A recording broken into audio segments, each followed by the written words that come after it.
Good afternoon my dear student, आप लोगों का बालाजी कॉमर्स प्रोफेशनल क्लासेस में स्वागत है। देखिए, हम लोगों ने इसके पहले basic accountancy, basic introduction of accountancy का 2 पार्ट स्टडी कर लिया है, पार्ट 1 एंड पार्ट 2, बल्कि 3 पार्ट हो चुका है, पार्ट 1, पार्ट 2 एंड पार्ट 3। आज हम लोग उसके आगे डिस्कस करते हैं। मैंने पिछले क्लासेस में आपको मैंने समझाया था बेसिक टर्मिनोलॉजी ऑफ अकाउंटेंसी। आज उसी बेसिक टर्मिनोलॉजी ऑफ अकाउंटेंसी को आगे बढ़ाते हैं, जिसमें मैंने आपको 5 टर्म्स के बारे में समझाया था: transaction, capital, drawings, assets and liabilities. 5 के बारे में डिस्कस किया था। आज उसको थोड़ा आगे बढ़ाते हैं। मतलब आपका जो मेन टॉपिक है वो हमारा है बेसिक टर्मिनोलॉजी ऑफ अकाउंटेंसी। ठीक है, लेखांकन की मुख्य शब्दावलियां, इसी के बारे में डिस्कस कर रहे थे बेटा। इसमें मैंने आपको 5 के बारे में बता दिया है। आज हम उसके आगे डिस्कस करते हैं पॉइंट नंबर 6। पॉइंट नंबर 6 के बारे में हम बात करते हैं। तो पॉइंट नंबर 6 में जैसे मैं आपको बताता हूं, क्रेडिटर्स एंड डेटर्स। ठीक भाई, क्रेडिटर्स एंड डेटर्स। हिंदी में इसको कहते हैं लेनदार एवं देनदार। ठीक बेटा, लेनदार एवं देनदार।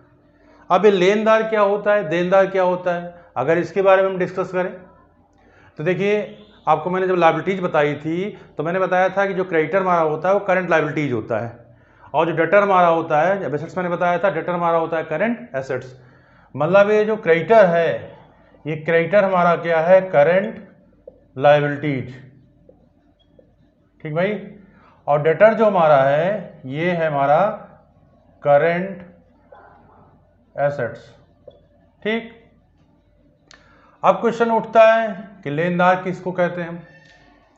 तो याद रखिएगा आप लोग, वह व्यक्ति, देखिए मैं हिंदी इंग्लिश दोनों क्लियर कर रहा हूं, जिससे हिंदी मीडियम बच्चे, इंग्लिश मीडियम बच्चे दोनों किसी कोई कंफ्यूजन ना हो। तो आप लोग याद रखना, वह व्यक्ति जिससे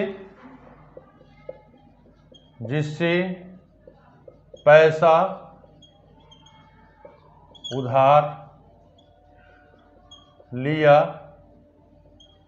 गया है। वह व्यक्ति जिससे पैसा उधार लिया गया है वो कौन है, वो क्रेडिटर है।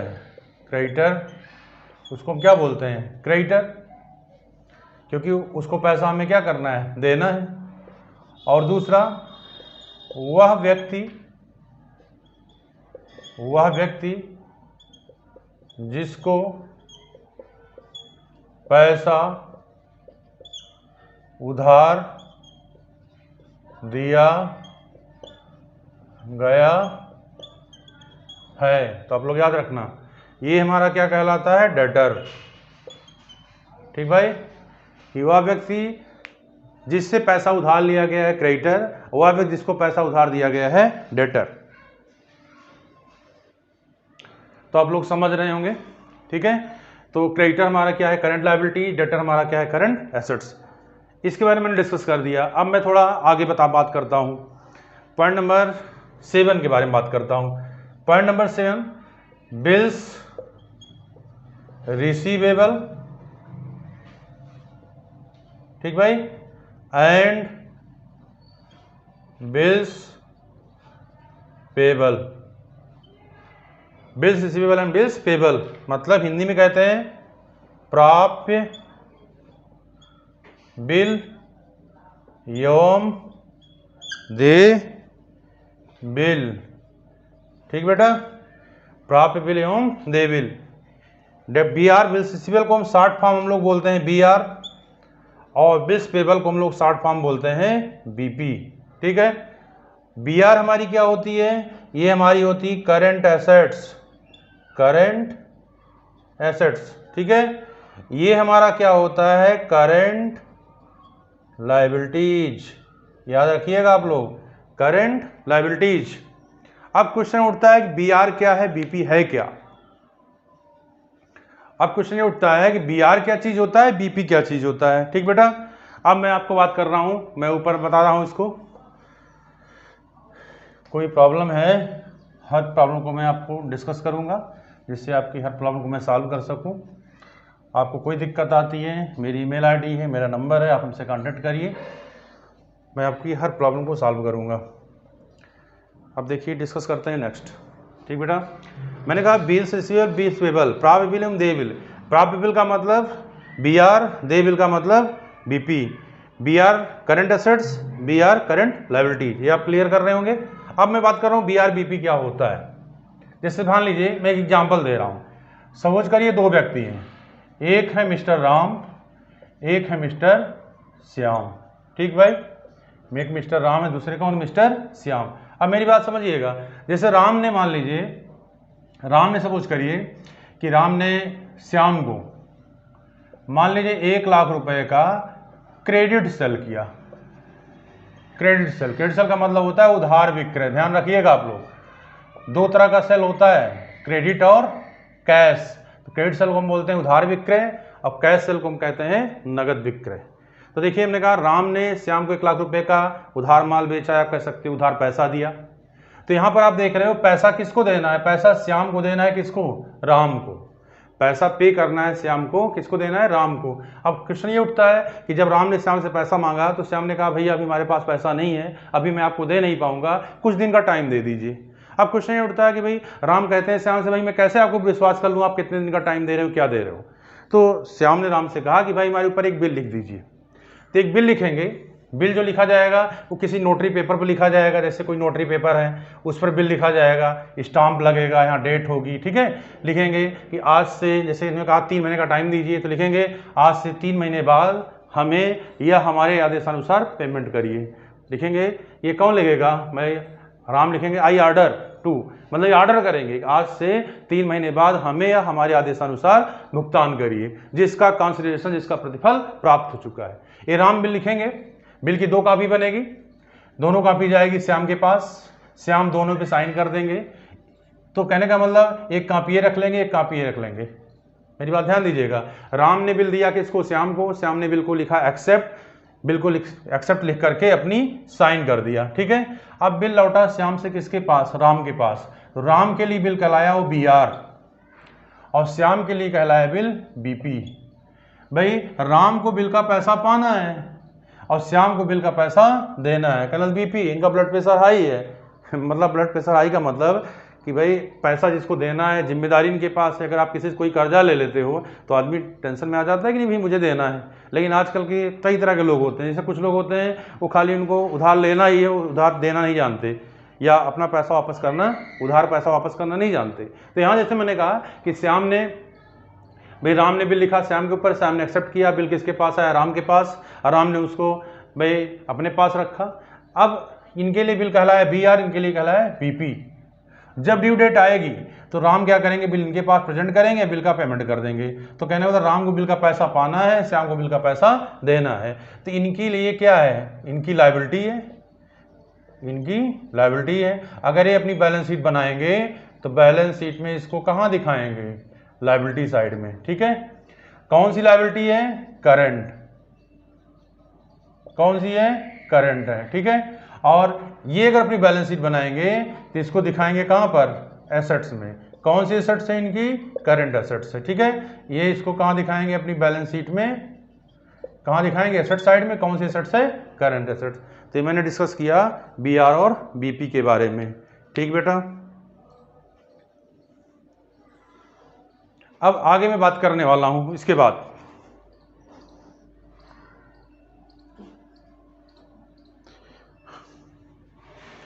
अब आगे बात कर रहा हूं आपसे। देखिए 4 चीजें और होती हैं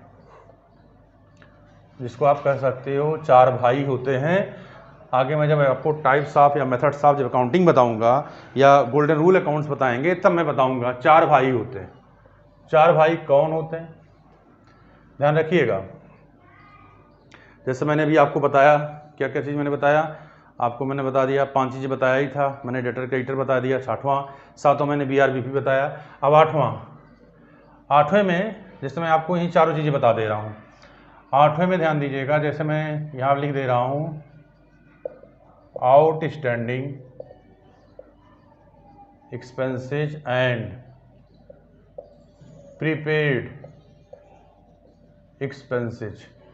ठीक भाई, हिंदी में इसको कहते हैं, हिंदी में याद रखिएगा, आदत व्यय तथा पूर्वदत्त व्यय। ठीक बेटा, आदत व्यय तथा पूर्वदत्त व्यय। अब पहले आप लोग समझ लो, जो आदत व्यय होता है ये हमारी करंट लायबिलिटी होती है, ये हमारी क्या होती है, करंट लायबिलिटीज। ठीक बेटा, और जो प्रीपेड एक्सपेंसेज होता है पूर्वदत्त व्यय, ये हमारी होती है करंट एसेट्स। बात समझते चलिएगा। अब आदत्य क्या है, पूर्वदत्त क्या है, तो इसका मतलब आप समझिएगा, ऐसा व्यय जिसको में भुगतान करना है, जिसको पेमेंट करना है, दैट इज आउटस्टैंडिंग एक्सपेंसेस, आदत्य व्यय। अब पूर्वदत्त व्यय का मतलब क्या होता है, ऐसा भी हमने जो एडवांस कर दिया है, हमने जो पहले कर दिया है, उसको हम क्या बोलते हैं, प्रीपेड एक्सपेंसेस। दूसरा मतलब समझिए आप, आदत्य व्यय किसको कहेंगे, ऐसा व्यय जिससे हमने इनकम तो कमा ली है, ऐसा व्यय जिससे हमने इनकम तो कमा ली है लेकिन उसका भुगतान नहीं किया है, क्या बोलते हैं, आउटस्टैंडिंग एक्सपेंसेस। प्रीपेड का मतलब क्या हुआ, ऐसा व्यय जिससे अभी हमने इनकम नहीं कमाई है लेकिन उसका पेमेंट हमने एडवांस में कर दिया है, प्रीपेड कर दिया है, तो हमारा क्या कहलाता है, पूर्वदत्त व्यय। अब क्वेश्चन ये उठता है, भाई कमाने का क्या मतलब है। जैसे ध्यान दीजिएगा, आप अगर कोई बिजनेस करते हो, खर्चा अगर आप करते हो तो खर्चा आप हानि कमाने के लिए नहीं करते, खर्चा आप लाभ कमाने के लिए करते हो। भाई ये सही है, बिजनेस का दो फंडा होता है, लाभ भी हो सकता है, हानि भी हो सकती है, लेकिन जब भी आप खर्चा करते हो तो आप ये सोचे करते हो कि भाई हमें क्या होगा, बिजनेस में प्रॉफिट होगा। तो ध्यान दीजिएगा, आउटस्टैंडिंग प्रीपेड के बारे में मैंने बताया। अब मैं इसका एग्जाम्पल देके आपको क्लियर कर दे रहा हूँ। जैसे मान लीजिए, सपोज करिए मैं एग्जाम्पल इसका दे रहा हूं, सपोज करिए दो व्यक्ति थे, मिस्टर एक्स थे, मिस्टर वाई थे, या ऐसी बात करता हूं, या दूसरे बेस पे इसको ले लेते हैं,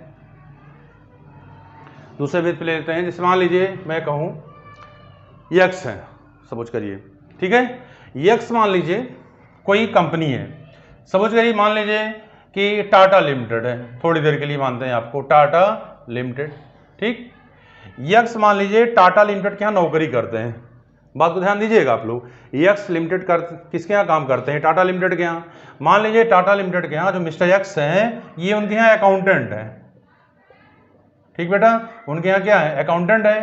टाटा लिमिटेड इनको सपोज करिए कि 5,000 रुपया पर मंथ सैलरी देता है।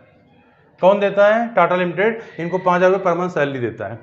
तो इसका मतलब इनकी जो सैलरी होती है मिस्टर एक्स की, वो साल भर की कितनी होती है, 60,000 रुपया। साल भर की सैलरी कितनी होती है, 60,000 रुपया। अब मिस्टर एक्स ने मान लीजिए टाटा के यहाँ पूरे साल काम किया, पूरे साल मतलब कितना दिन काम किया, 12 महीने। आप जानते हो अकाउंटिंग हम कितने दिन की रखते हैं, 12 महीने की, 12 महीने के काम किया। लेकिन हुआ क्या कि टाटा लिमिटेड ने मिस्टर एक्स को सपोज करिए केवल कितना पेमेंट किया, केवल 50,000 रुपया ही पेमेंट किया। मतलब इनको जो पेमेंट हुआ, किसको पेमेंट हुआ, एक्स को कितना हुआ, 50,000 हुआ। इसका मतलब टाटा लिमिटेड को एक्स को और कितना देना है, अगर देखा जाए और कितना देना है तो 10,000 रुपया इनको और देना है। ठीक बेटा, तो 10,000 रुपया अगर और देना है तो ये 10,000 रुपया टाटा लिमिटेड के लिए क्या है, ये आउटस्टैंडिंग एक्सपेंसेस। ठीक भाई, इनको देना है, आदत है इनके लिए। अगर ये अपनी बैलेंस शीट बनाएंगे टाटा, तो इसको क्या दिखाएंगे, लायबिलिटी में शो करेंगे। कहाँ शो करेंगे, लायबिलिटी में। क्या दिखाएंगे, आउटस्टैंडिंग एक्सपेंसेस। कौन सी लायबिलिटी है, करंट लायबिलिटी है। ये मैंने बता दिया आपको। दूसरी बात में ध्यान दीजिएगा, और भाई इनको देना इनकी लायबिलिटी है, इनको पाना इनके लिए क्या है, एसेट्स है। इसके बाद मैं एक पॉइंट और बताऊंगा, लिख दे रहा हूं, पॉइंट नंबर 9 में लिख दे रहा हूं, तो ये चीज और क्लियर कर देंगे। पॉइंट नंबर 9 में जैसे मैं लिख दे रहा हूं, एक्रूड इनकम, ठीक बेटा, एंड अनएक्रूड, या इसी को हम कह सकते हैं एडवांस इनकम। ठीक भाई, हिंदी में इसको कहेंगे उपार्जित आय तथा अनुपार्जित आय या अग्रिम आय। ठीक भाई, उपार्जित आय था, अनुपार्जित आय या अग्रिम आय। बात समझिएगा, जैसे मैंने यहां लिखा उपार्जित क्या है, अनुपार्जित क्या है, ये चीज आप समझ गए होंगे। आउटस्टैंडिंग प्रीपेड, इसके बारे में बता दूं, इसके बाद समझ लीजिए इसी के साथ। उपार्जित किसको कहते हैं? उपार्जित का मतलब जो हमें अर्ज हुआ है लेकिन मिला नहीं है। अनुपार्जित का मतलब जो हमने बिना अर्जित किए प्राप्त कर लिया है। उपार्जित का मतलब क्या हुआ? ऐसी इनकम जो हमने कमाया है लेकिन मिली नहीं है, मतलब अर्न बट नॉट रिसीव। इसका क्या मतलब है? ऐसी इनकम जो अभी हमने कमाया नहीं लेकिन मिल चुकी है, मतलब income not earn but receive. यहां पर क्या है? Income earn but not receive. यहां पर क्या है? Income not earn but receive. कहने का मतलब ये अभी कमाया लेकिन मिली नहीं है, लेकिन ये अभी हमने कमाया नहीं लेकिन मिल चुकी है। तो ध्यान दीजिएगा। अब ये हमारे लिए क्या होती है, इसको भी समझ लीजिए। ये हमारे लिए होती है करंट एसेट्स। क्या होती है? Current assets. ठीक भाई। और ये हमारे लिए क्या होता है? Current liabilities. समझ रहे हैं भाई? ये हमारे लिए करंट एसेट्स है, हमारे लिए क्या है? Current liabilities. ये हमारे लिए करंट एसेट्स है, हमारे लिए क्या है? Current liabilities. अब देखिए आगे क्लियर करते हैं बेटा। ठीक है,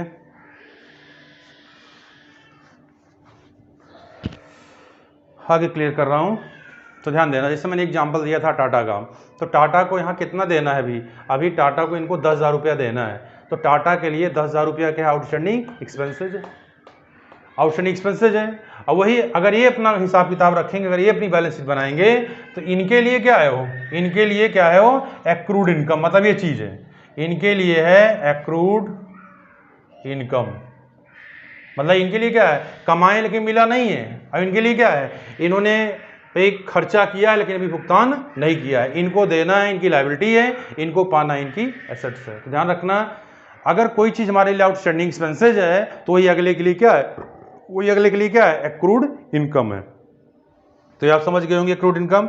अब मैं आपको ये बता दे रहा हूं अनएक्रूड इनकम क्या होती है। इसका एग्जाम्पल दे दे रहा हूं। जैसे यही एग्जाम्पल अगर मैं मान लूँ दूसरे बेस पे आपको समझा दे रहा हूं, ध्यान देना। यहां जैसे मैंने बात की थी सैलरी इनकी साल भर की 60,000 होती है। अब दूसरा क्वेश्चन ध्यान दीजिएगा। टाटा लिमिटेड ने क्या किया भाई? मान लीजिए कि यक्स को एडवांस की जरूरत पड़ गई। यक्स ने टाटा से कहा कि भाई मुझे कुछ एडवांस दे दीजिए। टाटा ने उनको क्या किया? 70,000 रुपया दे दिया। भाई मान लीजिए उन्होंने 2020 में काम किया, 2020 की सैलरी 60,000 होती है, लेकिन टाटा ने इनको कितना दे दिया? इन्होंने 10,000 की डिमांड किया तो इनको कितना दे दिया? 70,000 दे दिया। इसका मतलब टाटा ने इनको कितना एक्स्ट्रा पैसा दिया? 10,000 एक्स्ट्रा पैसा दिया। तो 10,000 का एक्स्ट्रा पैसा दिया तो 10,000 वो टाटा के लिए क्या है? ये जो 10,000 एक्स्ट्रा पैसा दिया गया वो 10,000 टाटा के लिए क्या है? Prepaid expenses. प्रीपेड एक्सपेंसेज कितना है? टाटा के लिए 10,000। ठीक है। और भाई टाटा के लिए संपत्ति है क्योंकि उन्होंने दिया है, तो उस साल के लिए उनकी संपत्ति है। और यक्स को 10,000 मिल चुका, तो यक्स के लिए वो 10,000 क्या है? यक्स के लिए वो 10,000 क्या है? वो कहलाएगा क्या? Advance income.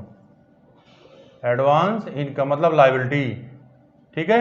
इनके लिए कैसी आय है? अनुपार्जित आय है, कि मतलब जो बिना कमाए इनको मिल चुकी। तो ये चीज आप समझ गए होंगे। Outstanding expenses, prepaid expenses, accrued income and advance income, ये मैंने डिस्कस कर दिया। अब मैं इसके आगे डिस्कस कर रहा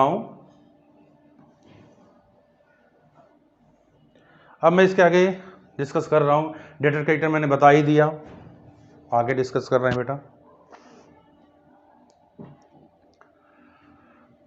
भाई देखिए, अगर हम अकाउंटिंग पढ़ने जा रहे हैं तो उसका हमें ABCD पता होना चाहिए। अगर ABCD नहीं मालूम है तो हम अकाउंटिंग में कुछ भी नहीं जान सकते। तो जैसे मैंने आपको ये 9 पॉइंट्स बताए, अब मैं आगे पॉइंट नंबर 10 आपको डिस्कस कर रहा हूँ। पॉइंट नंबर 10, जैसे मैं कह रहा हूँ आपसे परचेज।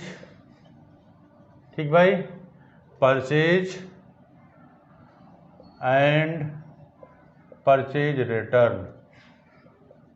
ठीक भाई, हिंदी में कहते हैं क्रय, समझिएगा आप लोग, क्रय एवं क्रय वापसी। ठीक भाई, देखिए परचेज क्या होता है, इसे ध्यान दीजिएगा। जनरली आप लोग ये भी याद रखिएगा, जो गुड्स होता है गुड्स। भाई जिससे हम बिजनेस करते हैं, जिससे बिजनेस करते हैं हमारे लिए क्या कहलाता है? गुड्स कहलाता है। गुड्स का मतलब माल होता है। ठीक, अगर हम माल को खरीदेंगे, अगर हम खरीदेंगे तो अकाउंटिंग के लैंग्वेज में उसको कहते हैं परचेज। ठीक है, उसको कहते हैं क्या? परचेज।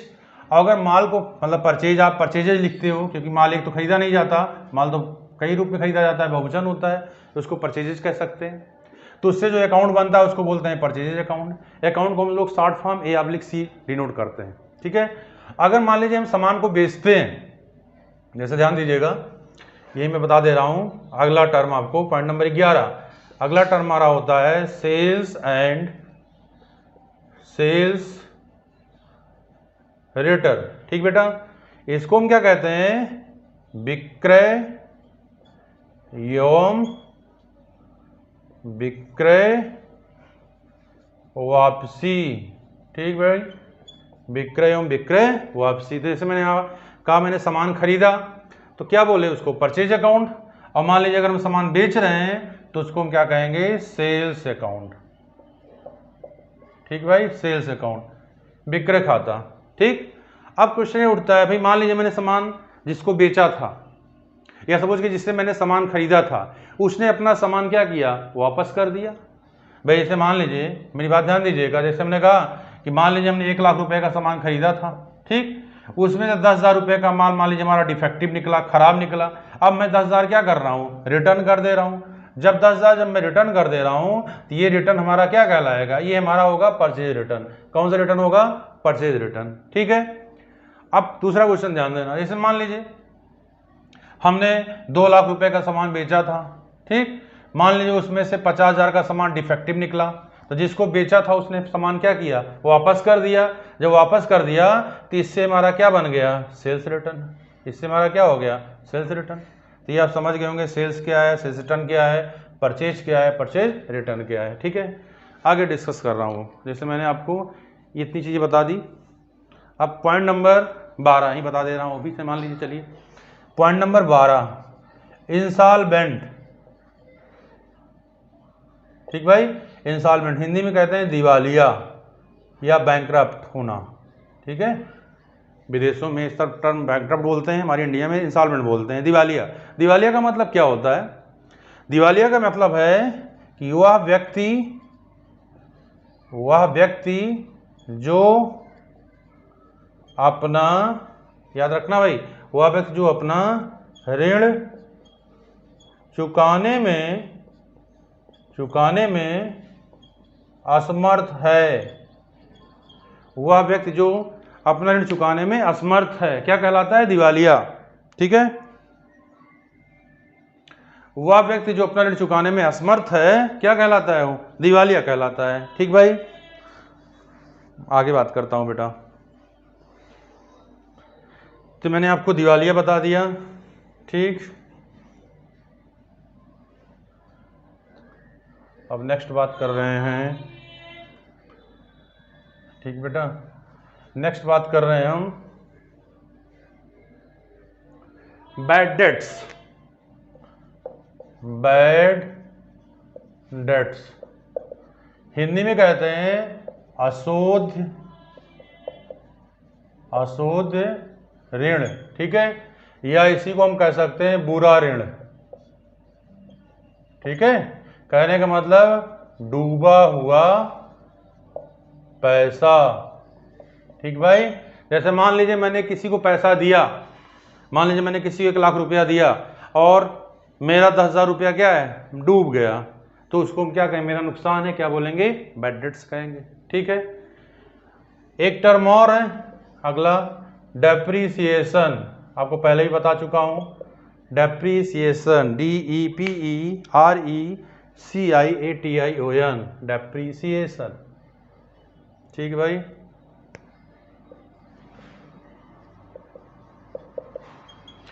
हिंदी में क्या कहते हैं? ह्रास। ठीक है, तो संपत्तियों के मूल्य में जो कमी आ रही है, जो नुकसान हो रहा है, जो घिसावट आ रही है, उसी को हम बोलते हैं डेप्रिसिएशन। डेप्रिसिएशन क्या होता है? लॉस होता है। ठीक है,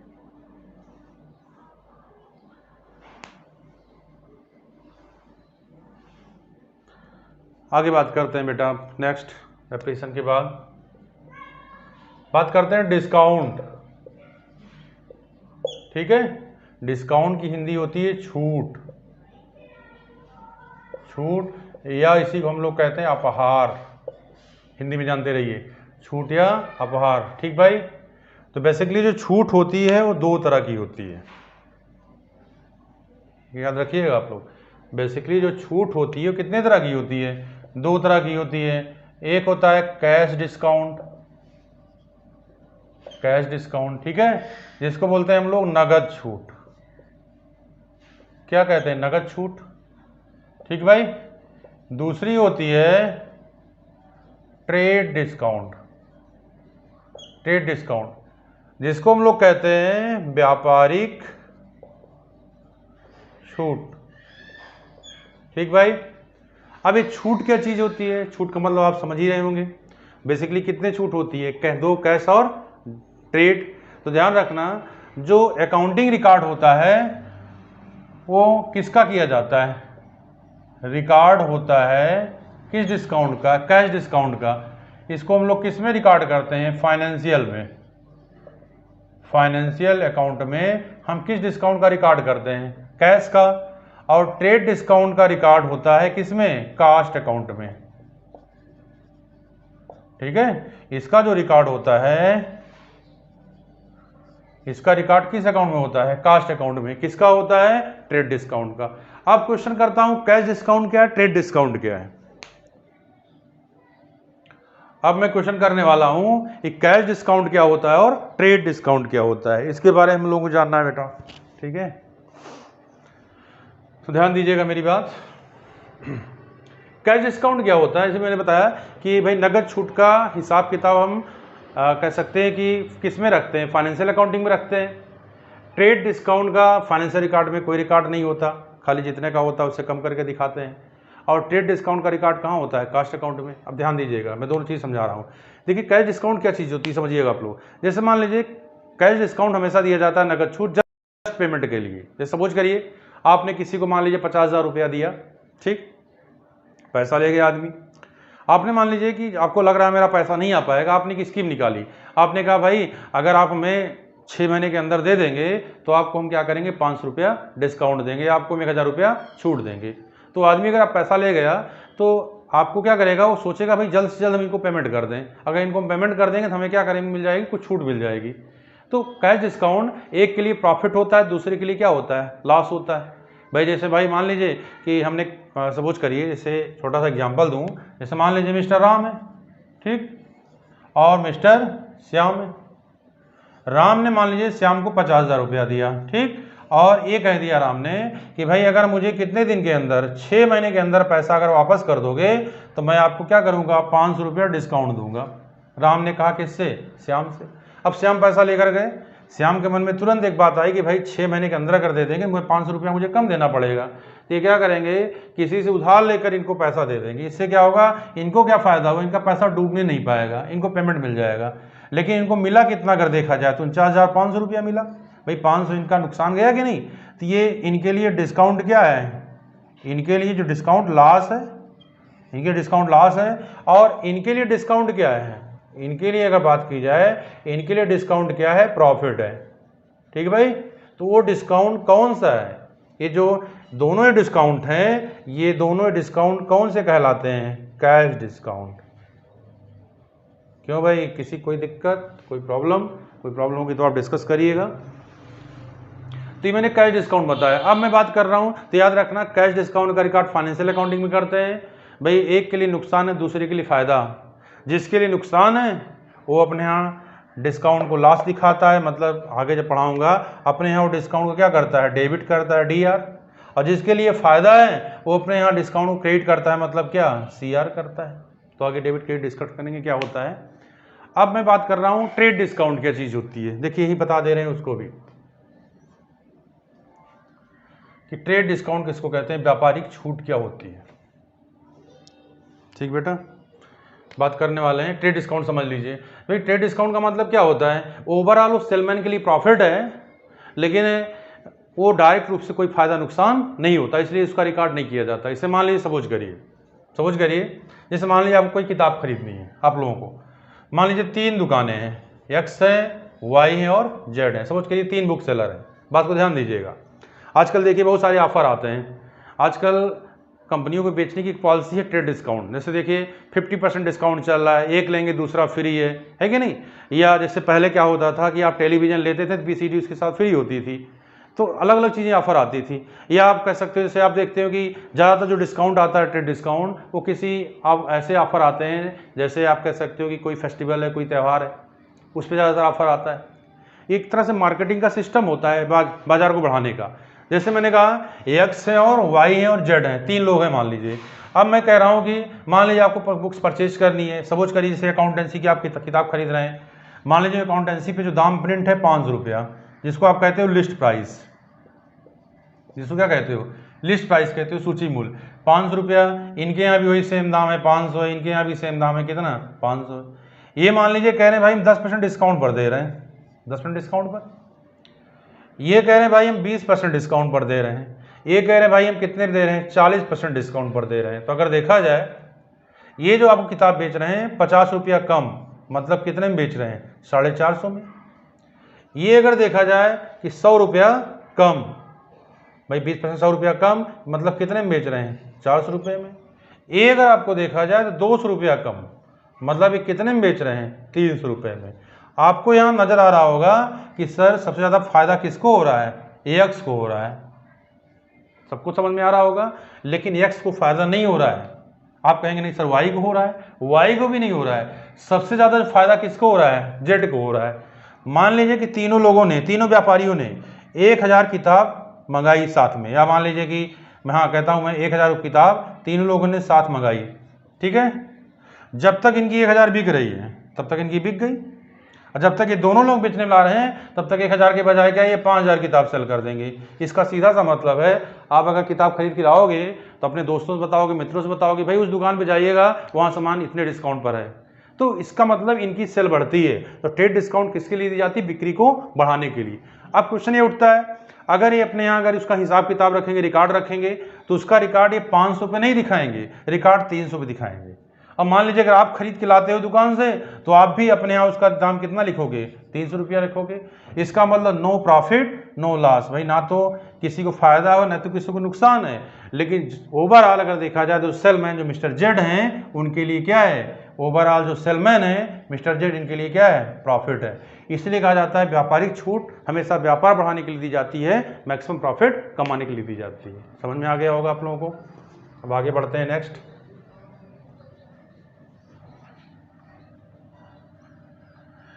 मैंने डिस्काउंट डिस्कस कर दिया, 2 डिस्काउंट होता है बता दिया, ठीक भाई। अब आगे बढ़ने वाले हैं।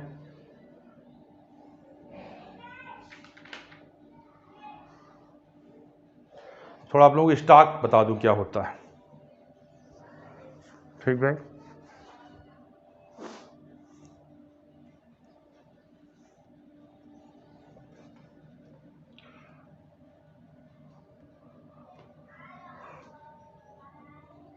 बात कर रहा हूं स्टॉक, ठीक भाई। ये टर्म्स हमारा कौन सा होगा, 16, ठीक। स्टॉक, स्टॉक को हम कहते हैं हिंदी में अस्कंद, अस्कंद कहेंगे, या इसको कहते हैं राहतिया, ठीक। अब क्वेश्चन उठता है स्टॉक, स्टॉक क्या होता है। तो याद रखिएगा आप लोग, वर्ष के अंत में बचा हुआ सामान या माल। क्या मतलब है, वर्ष के अंत में बचा हुआ सामान या माल, भाई जिससे हम व्यवसाय कर रहे हैं, व्यवसाय कर रहे हैं, सामान खरीद रहे हैं, सामान बेच रहे हैं। भाई मान लीजिए मैंने पूरे साल 50 लाख रुपए का सामान खरीदा, अब पूरे साल हमने 30 लाख रुपए का सामान बेचा, तो हमारे पास कितने का सामान बचा, 20 लाख का। तो 20 लाख का हमारे लिए क्या है, स्टॉक है, ठीक है। अब स्टॉक है, अब क्वेश्चन कौन सा स्टॉक है, तो ध्यान रखना टाइप्स ऑफ स्टॉक 2 तरह का होता है, ओपनिंग और क्लोजिंग। तो जैसे हमने कहा 2020 में हमने काम किया, 2020 में 50 लाख रुपए का सामान खरीदे, 30 लाख रुपए का सामान बेच दिए, हमारे पास कितने का सामान बचा, 20 लाख का। तो 20 लाख का जो सामान बचा वो 2020 के लिए क्या है, क्लोजिंग स्टॉक है। और जब अगला व्यापार हम 2021 में करेंगे तो 2021 के लिए क्या है, ओपनिंग स्टॉक है, ठीक है। जैसे कि मैं बात करूं टाइप्स के आधार पे जो हमारा स्टॉक होता है वो दो तरह का होता है। ठीक बेटा, एक होता है ओपनिंग स्टॉक और दूसरा हमारा होता है क्लोजिंग स्टॉक। ठीक भाई, ओपनिंग स्टॉक और क्लोजिंग स्टॉक। ओपनिंग स्टॉक को हम लोग कहते हैं प्रारंभिक रहतिया, ठीक है। अब क्लोजिंग स्टॉक को हम लोग कहते हैं अंतिम रहतिया, ठीक है। और जो क्लोजिंग स्टॉक होता है ये हमारी संपत्ति होती है, ठीक है। कौन संपत्ति होती है? करंट एसेट्स, याद रखना आप लोग, ठीक है। अब बात ध्यान दीजिएगा आगे, ये तो हो गया। अब अगर हम बात करें इसके नेचर के आधार पे, नेचर ऑफ स्टॉक, ठीक है, प्रकृति स्टॉक की अगर प्रकृति की बात करें तो स्टॉक प्रकृति के बेस पर दो तरह का होता है, ठीक है। दो तरह का कौन सा होता है? एक होता है लाइव, ये लाइव स्टॉक, एक होता है डेड स्टॉक, ठीक बेटा। लाइव स्टॉक और डेड स्टॉक। लाइव स्टॉक को हम लोग कहते हैं, लाइव स्टॉक को हम लोग कहते हैं जीवित स्कंद, ठीक है, जीवित स्कंद। और डेड स्टॉक को हम लोग कहते हैं मृत स्कंद, ठीक बेटा, मृत स्कंद।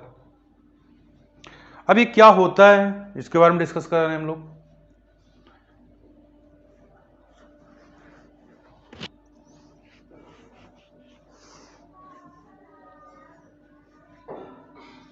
इसके बारे में हम लोग डिस्कस करने वाले हैं कि लाइव स्टॉक क्या होता है और डेड स्टॉक क्या होता है। तो लाइव स्टॉक का मतलब होता है, देखिए नाम में लिखा है जीवित, वह स्कंद जिसमें जान पाई जाती है। जैसे मान लीजिए कि आप दुग्ध डेयरी खोले हुए हो, ये सपोज करिए कि भाई मुर्गी पालन मुर्गी है, ठीक है, मुर्गी पालन का व्यापार आप कर रहे हो, या कह सकते हो कि आप डेयरी फार्म चला रहे हो, डेयरी फार्म आप चला रहे हो, ठीक है। तो उसमें डेयरी फार्म में गाय हैं, भैंसे हैं, ये सब हमारे कौन से स्टॉक हैं? Live stock. मतलब जिनमें जान पाई जाती है वो लाइव स्टॉक है, और जिनमें जान नहीं होती है कौन सा स्टॉक है? Dead stock. डेड स्टॉक का मतलब फ्रिज है, कूलर है, टीवी है कि नहीं, फैन है, बुक्स है, सब कौन से स्टॉक है? हमारे डेड स्टॉक है। अब डेड स्टॉक की अगर बात की जाए तो ये तीन तरह का होता है। एक होता है रॉ मटेरियल्स, कच्चे माल का स्टॉक। दूसरा होता है वर्क इन प्रोग्रेस, चालू कार्य का स्टॉक, या अर्धनिर्मित माल का स्टॉक कह सकते हो आप। और तीसरा हमारा होता है फिनिश्ड गुड्स, इसको बोलेंगे निर्मित माल का स्टॉक। आप समझ लीजिएगा तीनों का मतलब। जैसे छोटा सा एग्जांपल, जैसे मान लीजिए हम कहते हैं आप कोई बिजनेस करते हो, जैसे सपोज करिए कि एक मैं छोटा सा एग्जांपल बता रहा हूँ, मान लीजिए लकड़ी का व्यापार करते हो, लकड़ी का, या टेबल का व्यापार आप करते हो। सपोज करिए आपने 100 कुंटल लकड़ी खरीदी, 100 कुंटल लकड़ी में आपने 80 कुंटल लकड़ी यूज कर ली टेबल बनाने में, तो आपके पास जो 20 कुंटल लकड़ी बची है वो हमारा क्या है? रॉ मटेरियल का स्टॉक है। उस साल क्लोजिंग है, अगले साल के लिए ओपनिंग होगा।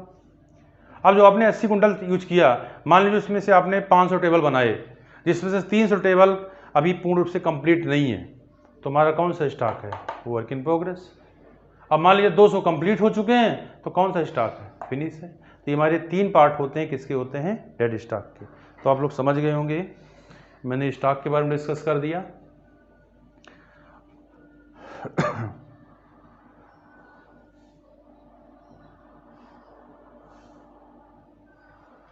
आप लोग दिवाली मैंने बता ही दिया, इंसॉल्वेंट, और एक होता है सॉल्वेंट जिसको बोलते हैं शोधक्षम, जो अपना भुगतान करने में सक्षम हो। तो ये कुछ चीज़ें हैं जो मेन चीज़ें मैं बताऊंगा आपको।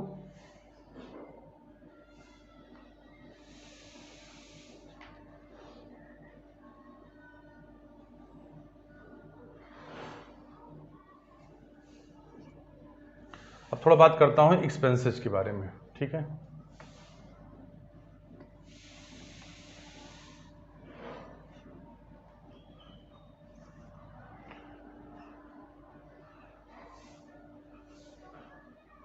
नेक्स्ट बात करता हूँ एक्सपेंसेज।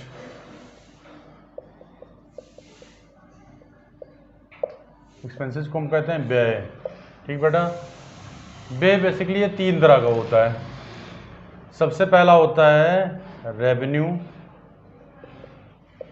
एक्सपेंसेज, जिसको बोलते हैं हम लोग आयगत व्यय। ठीक है। दूसरा होता है रेवेन्यू के बाद दूसरा होता है डेफर्ड रेवेन्यू एक्सपेंडिचर। ठीक है, इसको हम लोग कहते हैं स्थगित आयगत व्यय। और नेक्स्ट होता है हमारा कैपिटल एक्सपेंडिचर। कैपिटल एक्सपेंडिचर, इसको कहते हैं पूंजीगत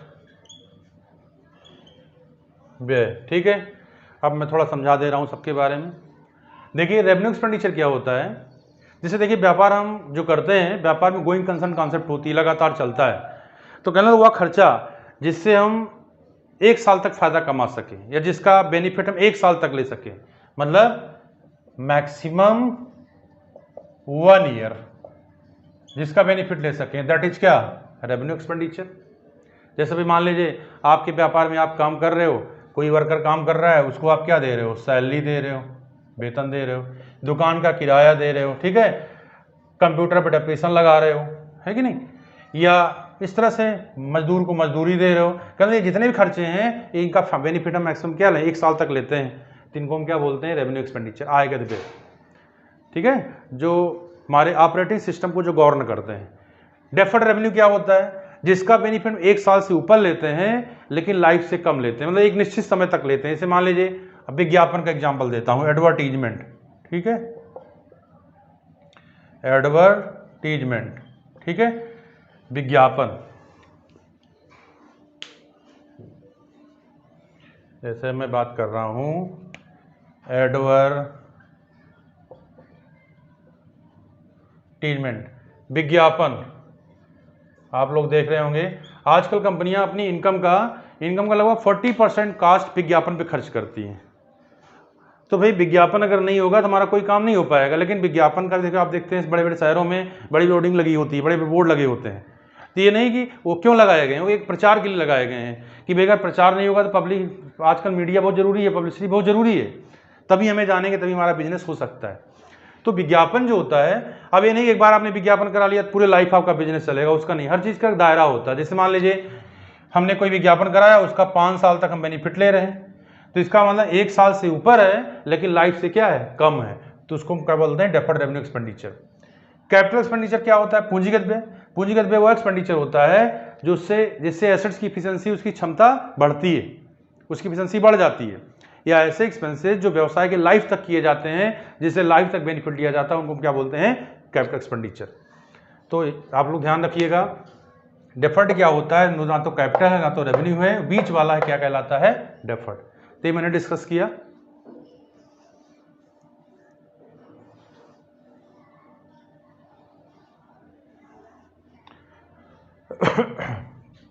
मैं 1-2 पॉइंट और बता दूं आपको। एक्सपेंशन में बात कर लिया, एक मैं बता दे रहा हूं इनकम। इनकम क्या चीज होती है, ध्यान दीजिएगा आप लोग।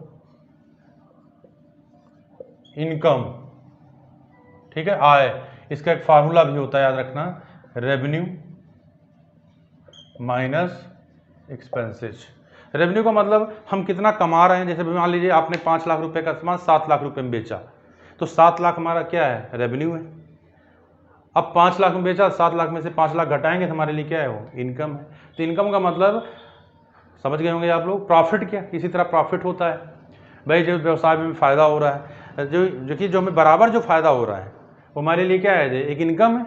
और जो कभी कभार कमा रहे हैं उसको हम क्या बोलते हैं, प्रॉफिट कहते हैं। तो ये मैंने कुछ टर्म्स आपको बताए।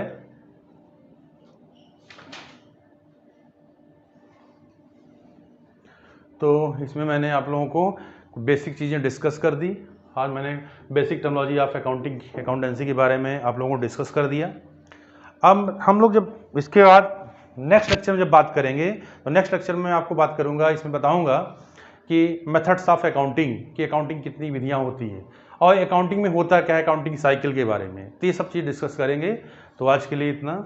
अगर हमारा वीडियो अगर आप लोगों को अच्छा लग रहा है तो इसको सब्सक्राइब करिए, ज़्यादा से ज़्यादा सब्सक्राइब करिए, लाइक करिए और शेयर करिए और कमेंट दीजिए।